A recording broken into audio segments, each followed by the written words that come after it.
Assalamualaikum warahmatullahi wabarakatuh. Saya Musliza Kamalia akan membahas mengenai program bimbingan dan konseling MTSS Darul Ulum tahun pelajaran 2022-2023. Langsung saja kita memasuki pembahasan. Yang pertama, rasionalisasi. Jadi pada saat ini MTSS Darul Ulum sedang mengalami beberapa masalah yang harus ditangani langsung oleh konselor. Masalah yang dialami ini ada dua sisi. Yang pertama ada internal dan eksternal. Pada sisi internal, masalah yang dialami ada pada bidang belajar seperti siswa belum maksimal dalam mendapatkan layanan bimbingan belajar serta layanan penempatan dan penyaluran pada bidang belajar yang berupa belum mampu berkembang dengan optimal pada bidang pendidikan dan belajar, pendidikan lanjutan dan masa depan, hubungan mula budi, ekonomi dan keuangan, diri pribadi, keadaan dalam sebuah keluarga, hubungan sosial, waktu senggang, agama dan nilai moral serta jasmani dan kesehatan. Nah, di sisi lain, di sisi eksternalnya, peserta didik yang berada pada rentang usia perkembangan remaja memang sudah biasa mengalami perubahan-perubahan pada dirinya. Karena perkembangan teknologi informasi yang begitu cepat, itu juga dapat mengakibatkan dampak negatif bagi perkembangan pribadi sosial peserta didik di sekolah. Adapun dasar hukum yang digunakan, yang pertama ada Undang-Undang Republik Indonesia Nomor 20 Tahun 2003 tentang Sisdiknas. Yang nomor 2 ada Undang-Undang Nomor 14 Tahun 2005 tentang guru dan dosen. Yang nomor 3 ada beban kerja guru BK pada pasal 54 ayat 6 PPRI Nomor 74 Tahun 2008 tentang guru. Yang keempat ada Permendiknas RI Nomor 27 Tahun 2008 tentang standar kualifikasi akademik dan kompetensi konselor. Yang kelima ada Permendiknas Nomor 22 Ayat 5 penilaian kinerja guru BK atau konselor, peraturan bersama Menteri Pendidikan Nasional dan Kepala Badan Kepegawaian Negara. Yang keenam ada Permendiknas Nomor 3 garing 5 garing PB garing 2010 Nomor 14 Tahun 2010 tentang petunjuk pelaksanaan jabatan fungsional guru dan angka kreditnya. Yang nomor 7 ada Permendikbud Nomor 68 Tahun 2003 tentang kerangka dasar dan struktur kurikulum.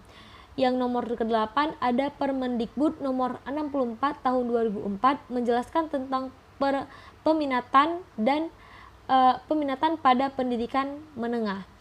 Yang nomor 9 ada Permendikbud Nomor 111 Tahun 2004 tentang bimbingan dan konseling pada pendidikan dasar dan menengah. Yang nomor 10 POP bimbingan dan konseling SMP 2016. Dan yang terakhir ada Dasar Hukum Gubernur garing Kardinas Provinsi Kanun Aceh Nomor 5 Tahun 2008 tentang penyelenggaraan pendidikan. Selanjutnya visi dan misi MTSS Darul Ulum. Mengenai visinya yaitu dalam suasana religius, unggul dalam prestasi terhadap iptek, santun dalam bersikap, berdasarkan ajaran Islam Ahlussunnah wal Jamaah. Adapun misi dari MTSS Darul Ulum tersendiri, yang pertama meningkatkan keimanan dan ketakwaan kepada Allah SWT berdasarkan Ahlussunnah wal Jamaah. Yang kedua, meningkatkan profesionalisme dan keteladanan dalam menciptakan lingkungan yang kondusif. Yang ketiga, mengoptimalkan sarana dan prasarana pendidikan serta memanfaatkan narasumber yang ada dengan sebaik-baiknya. Yang terakhir, mengoptimalkan layanan pendidikan sehingga dapat mengantarkan anak didik ke jenjang yang lebih tinggi serta menghasilkan lulusan yang berkualitas. Nah, untuk visi misi BK MTSS Darul Ulum, yang pertama, visinya terwujudnya layanan bimbingan dan konseling yang profesional dalam memfasilitasi perkembangan peserta didik atau konseli menuju pribadi unggul dalam iptek, tangguh, mandiri, dan bertanggung jawab. Adapun misinya, yang pertama menyelenggarakan layanan bimbingan dan konseling yang memandirikan peserta didik atau konseli berdasarkan pendekatan yang humanis dan multikultur. Yang kedua, membangun kolaborasi dengan guru mata pelajaran wali kelas, orang tua, dunia usaha dan industri, dan pihak lain dalam rangka menyelenggarakan layanan bimbingan dan konseling. Yang ketiga, meningkatkan mutu guru bimbingan dan konseling atau konselor melalui kegiatan pengembangan keprofesionalan berkelanjutan. Deskripsi kebutuhan. Jadi kebutuhan peserta didik dapat diidentifikasi berdasarkan asumsi teoritik dan hasil asesmen kebutuhan yang dilakukan. Jadi sebelum melangkah ke lebih lanjut, guru BK biasanya melakukan penyusunan daftar kebutuhan. Tujuannya agar mengetahui kebutuhan dan permasalahan konseli. Dari hasil asesmen yang telah dilakukan, item tertinggi ada 38 item dengan persentase 82% hingga 43%, dengan jumlah responden 23 hingga 12 responden per item. Selanjutnya ada persentase tertinggi. Jadi persentase tertingginya itu ada 82% dengan responden 23 responden pada nomor 228. Yang item tersebut berbunyi, saya ingin mengetahui bakat dan kemampuan saya. Selanjutnya item sedang. Nah, pada item sedang ini ada 61 item dengan persentase 18% hingga 11%. Dengan jumlah respondennya 5 hingga 3 responden per item. Selanjutnya ada item terendah dengan 47 item dengan persentase 7% hingga 4%, dan jumlah respondennya berkisar 2 dan 1 responden per item. Selanjutnya kita membahas diagram profil kelas. Jadi pada profil kelas ini ada 4 bidang. Yang pertama ada pribadi, sosial, belajar, dan karier. Jadi item tertinggi permasalahannya ada pada bidang belajar, di mana sebesar 24%, dan selanjutnya ada pada bidang karir dan sosial dengan persentasenya 22%, dan pada bidang pribadi itu sebesar 19%. Selanjutnya profil peserta didik. Jadi terdapat 35 konseli yang telah dilakukan identifikasi hasil asesmen. Nah, 35 konseli ini berjenis kelamin perempuan. Jadi ada 5 konseli yang dikategorikan kurang baik, yang persentasenya dari 48% hingga 29%. Nah, persentase 29% ada pada konseli dengan nomor K26 dengan jumlah item masalahnya 69 item. Selanjutnya ada nomor konseli K23 dengan persentase 32% dengan jumlah item permasalahannya ada 76 item. Selanjutnya ada K21 dengan persentasenya 32% dengan jumlah item masalah 77 item. Selanjutnya ada K13 dengan persentase 40% dengan jumlah masalah 96 masalah. Dan yang terakhir dan yang paling tinggi masalahnya ada pada konseli K28 dengan persentase 48% dan jumlah masalah yang dialami 116 item. Rumusan deskripsi kebutuhan. Jadi rumusan deskripsi kebutuhan ini diidentifikasi berdasarkan asumsi tentang perkembangan yang seharusnya dicapai konseli dan asesmen kebutuhan yang telah dilakukan pada tahap sebelumnya. Hasil asesmen inilah yang selanjutnya menjadi deskripsi kebutuhan yang akan difasilitasi dalam pencapaian tujuan layanan yang akan diberikan. Nah, bisa dilihat pada tabel. Yang pertama ada nomor item, selanjutnya ada bidang layanan. Di bidang layanan ini ada pribadi, sosial, belajar, karier. Nah, selanjutnya ada hasil asesmen kebutuhan, dan yang terakhir ada deskripsi kebutuhannya.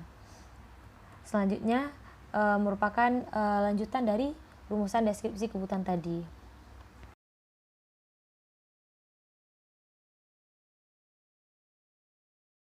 Dilanjutkan dengan rumusan tujuan yang disusun berdasarkan hasil asesmen yang dilakukan atau hasil deskripsi kebutuhan konseli. Jadi rumusan tujuan ini akan dicapai dan disusun dalam bentuk perilaku yang harus dikuasai konseli setelah memperoleh layanan bimbingan dan konseli. Jadi pada tabel ini ada nomor item, bidang layanan, deskripsi kebutuhan, dan tujuan layanan. Selanjutnya merupakan tabel lanjutan dari rumusan tujuan. Untuk lebih lengkapnya bisa dilihat pada laporan. Komponen program.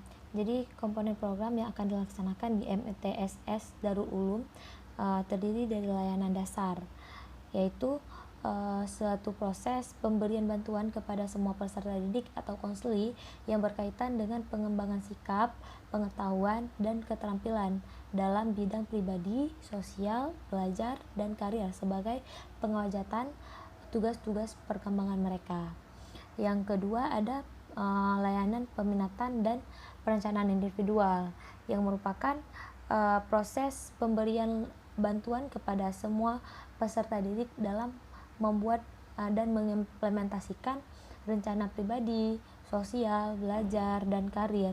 Tujuan utama layanan ini untuk membantu peserta didik belajar, mengamati dan memahami pertumbuhan dan perkembangan dirinya sendiri, dan mengambil tindakan sendiri secara proaktif terhadap informasi layanan peminatan dan perencanaan individual. Selanjutnya, layanan responsif yang merupakan layanan untuk memenuhi kebutuhan jangka pendek peserta didik atau masalah-masalah yang dialami peserta didik atau konseli yang bersumber dari lingkungan kehidupan pribadi, sosial, belajar, dan karier. Dan yang terakhir, dukungan sistem yang merupakan komponen pelayanan dan kegiatan manajemen, tata kenerjaan, tata kerja infrastruktur, dan pengembangan keprofesional konselor secara berkelanjutan yang secara tidak langsung memberikan bantuan kepada peserta didik atau memfasilitasi kelancaran perkembangan peserta didik. Pada slide ini kita akan membahas komponen program MTSS Darul Ulum. Jadi dapat dilihat ada tabel dan bagan pie. Keduanya merupakan perhitungan layanan per pekan untuk komponen program MTSS Darul Ulum. Jadi pada layanan dasar kita membutuhkan waktu 8,4 jam dalam sepekan. Dan untuk layanan peminatan dan perencanaan individual kita membutuhkan waktu 4,8 jam. Dan layanan responsif kita membutuhkan waktu 8,4 jam juga, dan untuk dukungan sistem kita membutuhkan waktu 2,4 jam. Jadi total layanan per pekan yaitu 24 jam. Berikut merupakan komponen program MTSS Darul Ulum. Yang pertama adalah layanan dasar, memiliki 31 layanan. Selanjutnya pada layanan peminatan dan perencanaan individual ada 29 jumlah layanan, dan pada layanan responsif memiliki 31 jumlah layanan, dan pada dukungan sistem memiliki 6 jumlah layanan.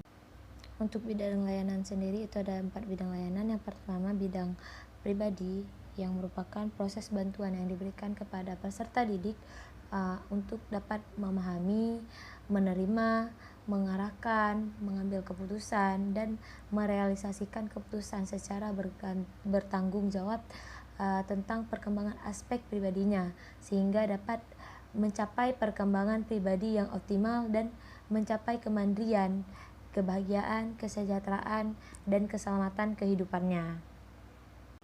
Kedua ada bidang sosial yang merupakan proses bantuan yang diberikan kepada peserta didik agar dapat memahami lingkungannya dan dapat melakukan interaksi sosial secara positif, terampil berinteraksi sosial, mampu mengatasi masalah sosial yang dialaminya, dan mampu menyesuaikan diri dan memiliki keserasian hubungan dengan lingkungan sosialnya sehingga mencapai kebahagiaan dan kebermaknaan dalam kehidupannya. Selanjutnya ada belajar, yaitu proses bantuan yang diberikan kepada peserta didik untuk dapat mengenali potensi dirinya untuk belajar, memiliki sikap dan keterampilan belajar, keterampilan merencanakan pendidikan, memiliki kesiapan menghadapi ujian, memiliki kebiasaan belajar teratur, dan mencapai hasil belajar secara optimal sehingga dapat mencapai kesuksesan, kesejahteraan, dan kebahagiaan dalam kehidupannya. Yang terakhir ada bidang karier, yang merupakan proses bantuan yang diberikan kepada peserta didik untuk dapat memahami pertumbuhan, perkembangan, eksplorasi, aspirasi, dan pengambilan keputusan karier sepanjang rentang hidupnya secara rasional dan realistis berdasarkan informasi potensi diri dan melihat kesempatan yang tersedia di lingkungan hidupnya untuk mencapai kesuksesan dalam kehidupannya. Rencana operasional atau action plan, yang merupakan rencana yang menguraikan tindakan-tindakan yang diperlukan untuk mencapai tujuan yang didapat dari hasil asesmen terhadap kondisi konseli serta standar kompetensi kemandirian siswa. Adapun komponen action plan itu ada 10 komponen. Yang pertama bidang layanan, yang kedua tujuan layanan, yang ketiga komponen layanan, yang keempat strategi layanan, dan yang kelima kelas. Selanjutnya materi layanan, metode, alat media, evaluasi, dan yang terakhir ekuivalensi. Berikut tabel action plan, yang dalam tabel itu ada bidang layanan, tujuan layanan, komponen layanan, strategi layanan, materi layanan, metode, media, dan evaluasi. Pengembangan topik atau tema. Jadi pengembangan topik tema ini merupakan rincian lanjutan dari identifikasi deskripsi kebutuhan konseli dalam aspek perkembangan pribadi, sosial, belajar, dan karier yang akan dituangkan ke dalam rencana pelaksanaan layanan. Ini merupakan tabel tema dan topik layanan. Nah, dilakukannya evaluasi untuk mengetahui tingkat keterlaksanaan kegiatan dan ketercapaian tujuan program yang telah ditetapkan. Jadi dalam evaluasi ini ada dua. Yang pertama ada evaluasi proses dan evaluasi hasil. Selanjutnya pelaporan, yang merupakan langkah lanjutan setelah evaluasi. Isi dalam pelaporan lebih bersifat mendeskripsikan dan memberi uraian analisis terhadap hasil-hasil yang telah dicapai dalam kegiatan evaluasi sebelumnya. Nah, setelah dilakukan pelaporan, dilaksanakan tindak lanjut, yang dalam kegiatan evaluasi merupakan kegiatan yang dilakukan untuk menindaklanjuti hasil pelaksanaan pelayanan bimbingan dan konseling. Dapat dilihat ini merupakan tabel sarana dan prasarana yang dibutuhkan di MTSS Darul Ulum. Jadi jumlah total harganya yaitu Rp17.120.000 dengan uraian kebutuhan, ruang kerja guru bimbingan dan konseling, dan perangkat komputer. Dengan spesifiknya ruang 3x4, kursi, meja, AC, dan penerangan. Manfaatnya memfasilitasi dalam pemberian layanan bimbingan dan konseling kepada peserta didik dengan nyaman. Dan yang kedua perangkat komputer. Spesifiknya ada perangkat komputer, mouse, hard disk, dan keyboard dengan manfaat mengolah, menghimpun, dan menyimpan data peserta didik serta data administrasi lainnya. Adapun anggaran biaya yang dibutuhkan yaitu Rp2.800.000 dengan kegiatan layanan BK, pembuatan media BK, transportasi untuk layanan advokasi, dan bahan habis pakai seperti kertas A4, ATK, paket data, penjilid, dan lain-lainnya atau dana tidak terduga. Sekarang kita akan membahas mengenai program semesteran. Dapat dilihat pada kepala tabel itu ada jenis layanan, bidang bimbingan, fungsi bimbingan dan konseling, tujuan, dan waktu. Setelah itu ada persiapan. Nah, pada tahap persiapan ini pastinya konselor membuat persiapan pada awal-awal semester. Selanjutnya dilanjutkan dengan layanan bimbingan dan konseling. Jadi pertama adalah layanan dasar. Layanan dasar ini cenderung dilakukan pada pertengahan hingga akhir semester. Selanjutnya bimbingan kelas besar dan lintas kelas dan bimbingan kelompok dilaksanakan pada awal hingga tengah semester. Untuk layanan responsif dilaksanakan pada awal semester karena item permasalahannya merupakan item yang memiliki persentase tertinggi sehingga harus diberikan layanan secepatnya. Untuk layanan peminatan dan perencanaan individual dilaksanakan pada pertengahan hingga akhir semester karena ini merupakan butir pernyataan yang persentasenya rendah. Untuk layanan dukungan sistem cenderung dilaksanakan pada jadwal tertentu, baik itu pada awal semester hingga akhir semester. Nah, ini merupakan contoh RPL di bimbingan klasikal. Jadi komponen layanannya adalah layanan dasar, bidang layanannya pribadi, topik atau tema layanan, tips atau cara pembenahan di rumah, fungsi layanan, pemahaman dan pengembangan. Tujuan umum peserta didik atau konsili dapat mampu mengetahui pembenahan di rumah. Tujuan khususnya, yang pertama peserta didik dapat mengetahui definisi pembenahan, yang kedua peserta didik dapat mengetahui manfaat dari dilakukan pembenahan, dan yang terakhir peserta didik dapat mengetahui tips atau cara pembenahan di rumah yang benar. Sasarannya kelas 81. Materi layanan yang pertama definisi pembenahan di rumah, yang kedua tips atau cara pembenahan di rumah, yang ketiga manfaat pembenahan di rumah. Waktu yang diperlukan 2 jam pelajaran, metode atau tekniknya ceramah, diskusi, dan problem solving. Media dan alatnya, yang pertama ada PPT, laptop, dan yang terakhir proyektor. Pelaksanaannya tahap pertama merupakan tahap awal. Yang pertama, guru bimbingan dan konseling atau konselor menyapa peserta didik konseli dengan kalimat yang membangkitkan semangat konseli. Yang kedua, membuka dengan salam dan berdoa. Yang ketiga, membina hubungan baik dengan peserta didik. Yang keempat, menyampaikan tujuan layanan materi bimbingan dan konseling. Dan yang terakhir, meyakinkan kesiapan kepada peserta didik. Nah, dilanjutkan dengan tahap peralihan. Di sini konselor menanyakan kesiapan konseli dalam melaksanakan kegiatan dan memulai ke tahap inti. Dan selanjutnya memasuki ke tahap inti, guru BK menayangkan PowerPoint yang berhubungan dengan materi layanan. Yang kedua, guru BK menjelaskan tentang tips atau cara pembenahan di rumah.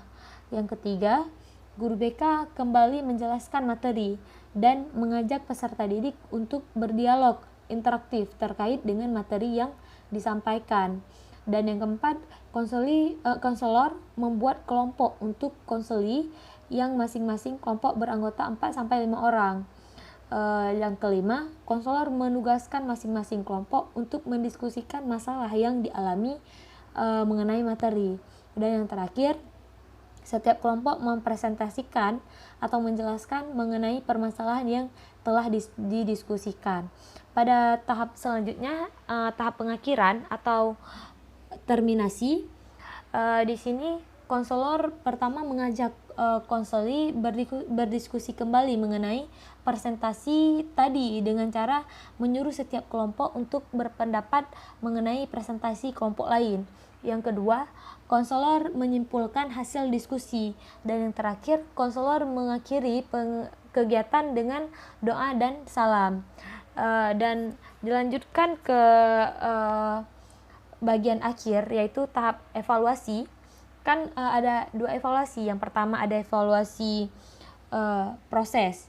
Di evaluasi proses, guru BK memperhatikan proses layanan serta melakukan refleksi dari kegiatan layanan klasikal tersebut menggunakan lembar observasi.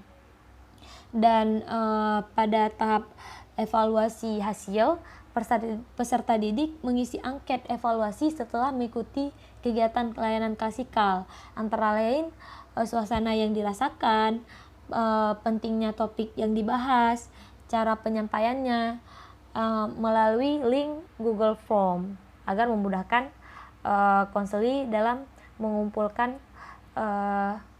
angket. Sekian dari presentasi saya akhiri. Assalamualaikum warahmatullahi wabarakatuh.